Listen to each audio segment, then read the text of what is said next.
am Lies. And I am Scandal. And let's talk about this experience together. Culture ideas together. All right, so I know we covered it a little bit in the last one, but I've just been sitting on this for a little while, and I'm like, the only scene wherein Dylan has ever been far away from us and left us alone is this one wherein we can get trouble. Obviously, he was in the scene in the ring where he was having a fight and he was far away from us there. Right. But we were surrounded by hordes of people. It has never been indicated in any way how many people are at this aquarium. Only there's a group of school children and their teacher. So I'm like, unless this aquarium is derelict, like it is on its last legs or just strangely, weirdly empty today, there is no reason that we would be isolated enough to create the experience they're creating. And two, there's no reason Dylan would go far enough away from us to not notice when someone else was talking to us based on all of their other interactions. Also, I find this to be really interesting in terms of just like trope usage, that this is particularly common with individuals who spend most of their days or most of their lives. In this case, honestly, I think it's more directed obviously at women, of going, you are unsafe. Having a white knight or having a guy who will come along and be big and strong and who is attractive to you, that will come and save you from the bad that is the world, that is the outside of them, is actually very prolific. And while I get it, I also find it to be like sad that we really do have this sort of mentality that we sort of teach people going, no matter where you go, no matter what you wear, you will always end up being a victim no matter how hard you try, because it is always about power. There is somebody out there who is always willing to basically push too hard or demand too much or just will inevitably come around to try to hurt you. Basically, it demonizes men, for one thing. It makes women feel unsafe, and also as a convention here, it doesn't make sense in their own storytelling. So literary criticism, if he's performing the human earthling date, right, and doing what do you do on the date, you stay with each other, stay together, there is no reason he would ever be far enough away from you on specifically this experience of a date, unless they're going to write it in, such as Dylan went to the bathroom. I am alone waiting for him. Right. There's like they have no explanation for why he wasn't with you, and that seems intrinsic to the story they built up so far. But also the thing that I find to be frustrating about this sort of thing anyway is, so let's say we're talking about this story from this other shadowy figure, assumed man, point of view, right? I've heard a lot of people basically say, well, you should know better than to go do these things. And you start listening to, as far as I've ever seen, like arguments against, we're going, well, you went into that dark alley, you knew what was going to happen kind of thing. Or you went in this corner, you knew it wasn't safe for your kind or whatever it is. And going, a lot of cases, you hear those same people, and then those same people are the ones who are doing that behavior because they're proving to you that, see, I told you that you were going to get in trouble. You aren't supposed to be here. It's not even, I was going to say, actually, there's an interesting example of that in the movie G.I. Jane, the old one with Demi Moore. And I never saw it, but I'll believe it. It's 90s. But anyway, so what it is it's a story of a woman who joins the Navy SEALs. And previously, that's supposed to be the hardest, like, super, like, thing. Right. I think it's the SEALs is the really hard Navy one. SEALs I think is supposed to be. Anyway, so if I'm remembering this correctly, she goes to join the SEALs. They basically want to prove that the program isn't gender discriminating, it's just that women can't do it, basically. Right? So it's like, well, it's not that we don't choose women, it's just women can't do it. So they choose this, they get this one cadet, and she, gets put in the program basically to pass it. And the commander that she has basically sexually harasses her a number of times, going, you know what they would do to women on the battlefield, that kind of thing, you know what will happen. And when it comes down to the actual combat simulation, he really does threaten to rape her, going, this is what would happen in combat. And of course they know each other and they're both playing a role, so that she just cusses him the fuck out, but she also is in that role where he is sexually assaulting her nonetheless, to prove that she's in the kind of danger he says she's in. Yes. And that is what my friend is talking about. Anyway, the scene is not, in my opinion, super intense because it doesn't go very far at all. Oh, no, of course not. And again, it is between two people that even though they are having an aggressive disagreement and it is assault, they do know each other. And this is an agreement that's been coming to a disagreement that's been coming to a head for a while. So there's less intensity there of the type of trauma intensity that would be in a lot of sexual assault scenes. Right. I thought it was a really cool example. And I say cool in sort of poignant in a poignant kind of way, a thoughtful. It was a really good directorial kind of way to exemplify here's, that behavior of, I'm telling you what kind of danger you're in. I'll show you that danger happening. I will do it to you to prove to show you like this is how it goes. You're here in this scenario, you deserve this thing, because of course this thing's going to happen, and then I'm going to go in that cyclical pattern of going, it will happen, so therefore it has to happen, and I have to do it, and look, it happened. Anyway, the scene by itself, like in A Void, if you haven't seen the movie, probably won't do much for you, because it is the relationship built up between those characters over time that makes it so valuable. But if you wanted to check it out, it is available on YouTube. That it does have that example, because he really does use that language of, I told you this is what would happen, even as he's enacting it. And you're just like, what? But it wouldn't happen if you didn't do it. There's literally no one else doing it but you. But it would happen.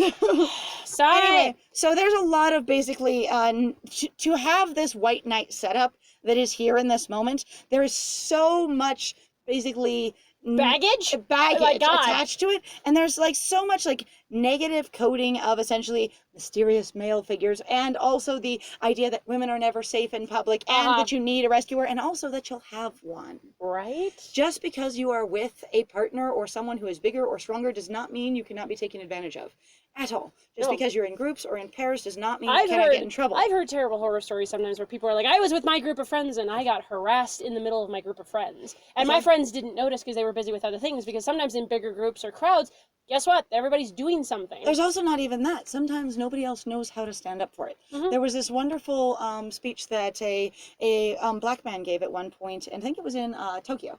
And he was talking about how one time he had his seat taken away from him on the bus. Oh, God. It was not Tokyo. It was Korea. It was Korea. Thank you. And he said, and his seat was taken away from him on the bus. And basically he was being sort of pushed out of there, like, you shouldn't be here. And he was talking to this audience of people and going, he felt like he wanted someone to stand up for him, someone else, but nobody in the crowd knew what to do.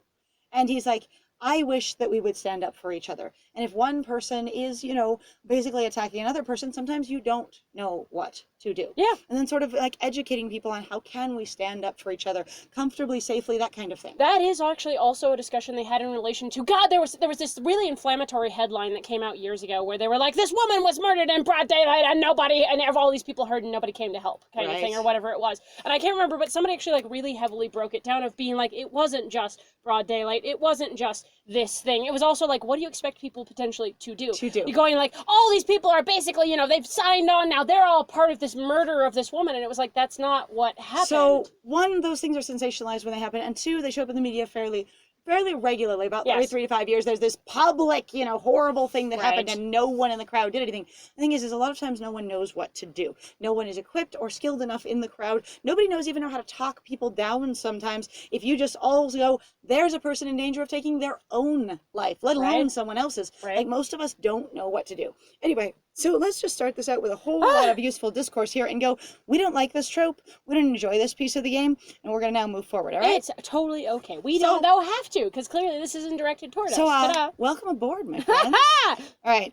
The man looks over his shoulder, seeing the face of a very pissed off Dylan, who came out of nowhere after going nowhere, because I don't know where the hell he was. He's like, I was communing with nature. I did. You! This is the music! Oh my God! Holy shit! We are 8 minutes into this. I'm sorry, and this was fucking amazing. I'm not gonna turn this down. My God! No, it's fine. That's really fine. All right, I'm like, amazing. Wow! Just so you know, this will hurt. It is supposed to be really. He's surrounded by his element, and he finally gets to show us that he can fight. And he's gonna go way the hell overboard. We really have Tidal wave. Been fucking dating Dylan this whole time. We really have. Like the function of dating. We've been dating Dylan. Whack. Whack. Really, just whack him. Whack. What did you hit him with? Pep. My tail. Pep. Whoa. All right. I wince, then blink at the sight before me. Dylan's perfect white gloves are bloody. No! Sorry.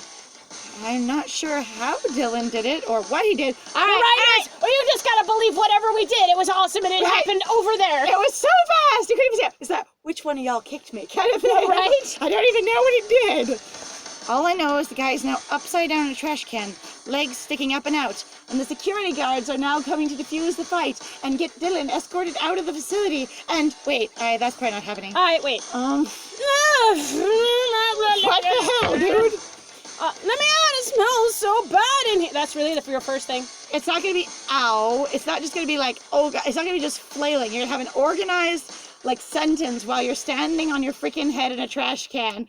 And let me out, it smells bad in here. No, Like, that seems way too hyper-focused. it's a Like, way.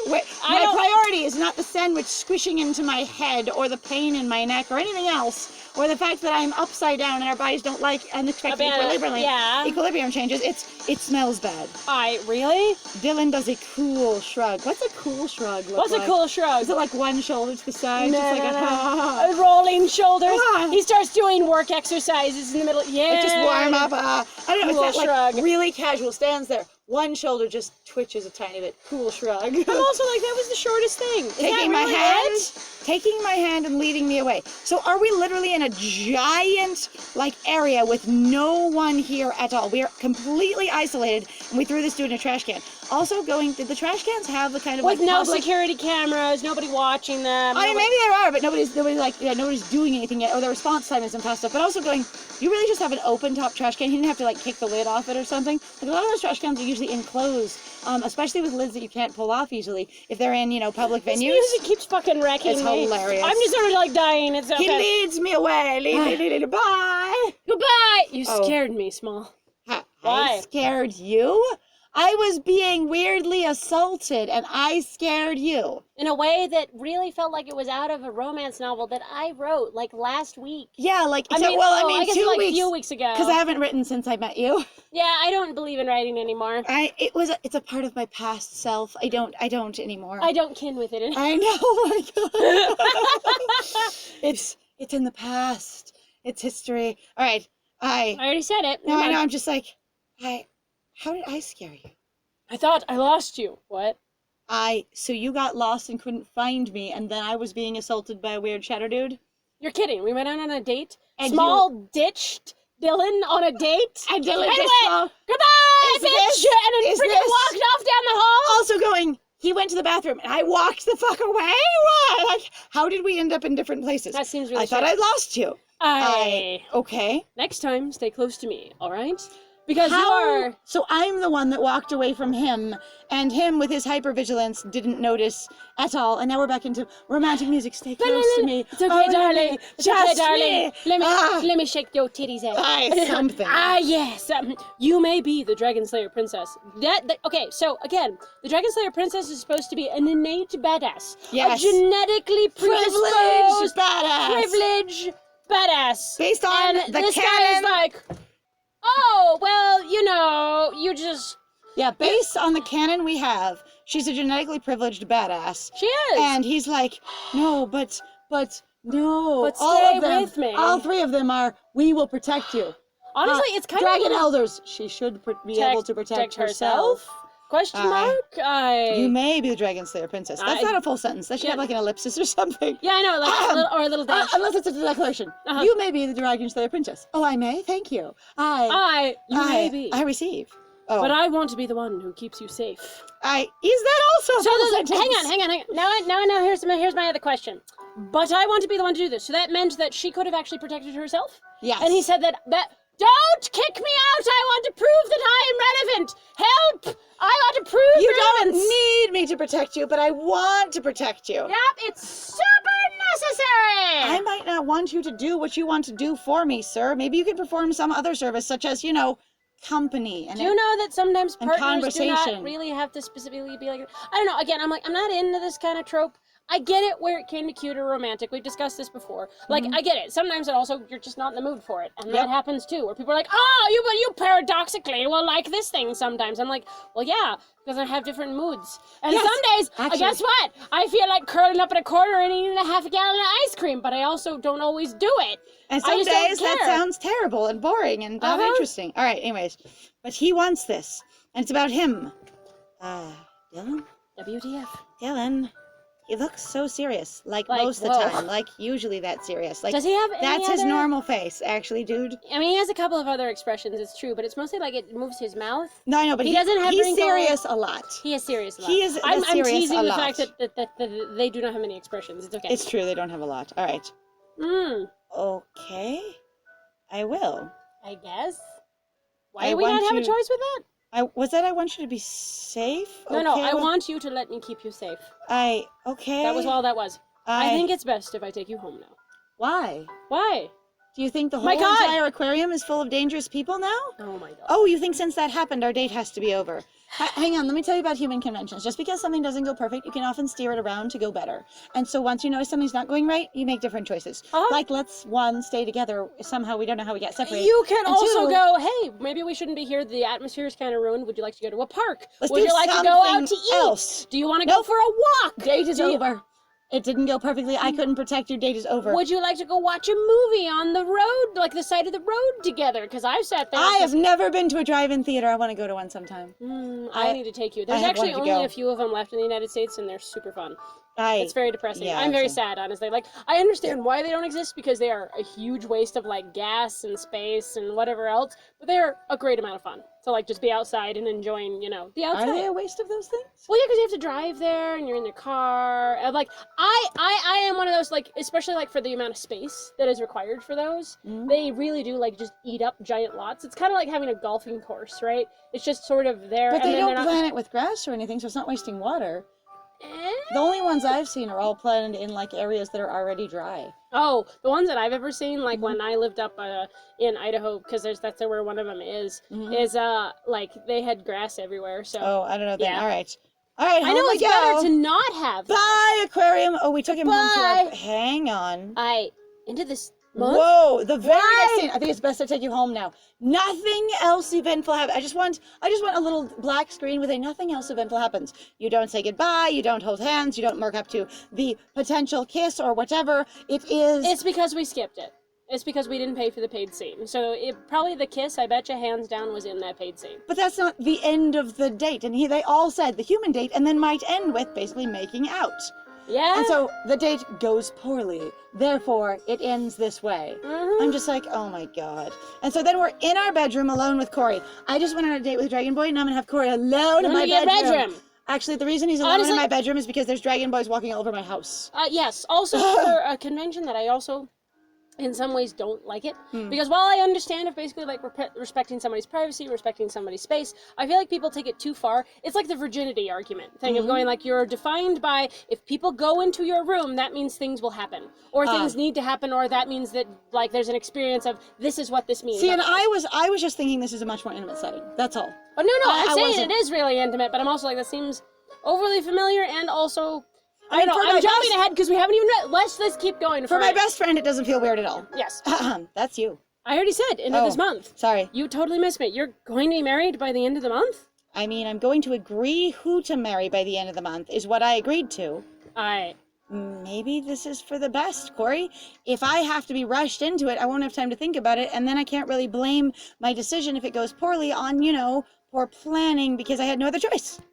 I can shirk my accountability. You're really okay with this? Sometimes people get married actually really fast. I mean, why do you think they have the lives of two whole people? Sure. Most people don't get the opportunity to knowingly save other people's lives in their lives. It's true. What were you gonna say? I was also gonna say, like, plenty of people, like, that's why there's the joke of the shotgun wedding in Las Vegas. Oh, God, right. People get married for, 24 hours and then they run off again. And that's okay. Like, what about your grandpa? And your parents? Do you think they need to get married too? My parents are already married. Wait, what are we talking about? What? All right, what about your life here? Oh, you mean you assume that I will leave immediately? You're meaning that they'll never get to see me anymore because I'll be in the dragon world. We don't actually know how that works, and I don't have any information about it, so I don't think it's really a problem. And I don't think it's a problem so much that I don't feel like it's important to ask about. Small, your job at the cafe, your stories on Prodigy. I just assume they have computers there, and that I'll be able to keep writing while I'm a princess. I mean, honestly, if this comes up as, like, a huge amount of angst, I'm gonna laugh my ass off, because I'm like, these are the questions we've been asking the whole time, going, why isn't Small asking questions? Why didn't the writer give Small more questions to ask? All right. Because she should be asking questions. Yeah, I'm going to miss it all. I don't know that I'm actually going to lose all of it, because I really don't know what this will look like in any way, and I still don't think it's important to ask any questions. But if I don't have it, I will definitely miss it. But I have to do this. It's really important for me to do this way, and not question anything. Don't you understand, Corey? Someone's life was at stake. It's just self-sacrifice. And I just have to save their life in only this one way. Yep, it will happen. And I definitely don't need to understand if there's a Dragon Slayer Council to to counterbalance the Dragon Council, because why would that be meaningful in any way? This is gonna be horrible. All right, as your best friend, we have to ask. Do you even have any feelings for any of these guys? Well, yeah, sure. All kinds of fluttery, weird hormone feelings and the contrived circumstance of the high anxiety we've been experiencing together. I feel artificially attached to a lot of them because it feels like even as they're inflicting this on me, they're also helping me through it, which is that weird sort of attachment-detachment thing. Is that the kind of feelings you were talking about? Sorry, what do you mean? I stopped to think. Seeing the Dragon Prince's faces in my mind's eye. That's a lot of Prince's faces, mind's eyes. Prince's faces. It's fine. All of them. Let's here see we the go. faces. Oh, wait. Wow. Their smiles. Them in a starry void. God, it was really cool when I saw them all in the starry void. Honestly, my Are there favorite thing star is about dragons? I wish there were star dragons. I mean, if you look at the Dragon Prince, yes, there are star elves. Yes. Okay. Their smiles. Their handsome faces. We're not going to ask for any of them. What? I mean, it's just that Oh my God! I cannot think of one of them. It's all three of them. I have no feelings differently for any singular one of them. They are a unit. They are basically a three-headed hydra that just masquerades in different outfits. Sure, sounds good. The kindness in their eyes. Their eyes. Their again, eyes it always are of kindness. It always scans over and sits on Dylan. Yeah. So like we are dating Dylan. Like Dylan is the focus in this graphic framing. Dylan is lidatable, but you know what? He can have as much kindness as he wants to. There's because Phoenix. Phoenix Look! is gonna. There's Phoenix. Phoenix is gonna nope out. I'm sorry, we're gonna That's get to fine. Phoenix here in a minute. I'm sorry, We we're will, very we will. excited. We So if got you it. like we do, please feel free to like, comment, and subscribe. And also feel free to talk to us. We have a grand old time, and we are here for fun and games. And at least, of course, while we still can, and we love being able to do this, you guys. Yes. If you want to support us, so please feel free to go check out our Ko-Fi and our Patreon. We got some Absolutely. links in the description. And I have been Scandal. And yeah, we are a balance between having fun and doing all the discourse, and some episodes have a ton of hilarity and some have a lot more thoughts in them, and we love it when you join us for either or both. Yes. And or both. That one. I get it. And/. And I have been Liz. And it was was great playing with you. Bye.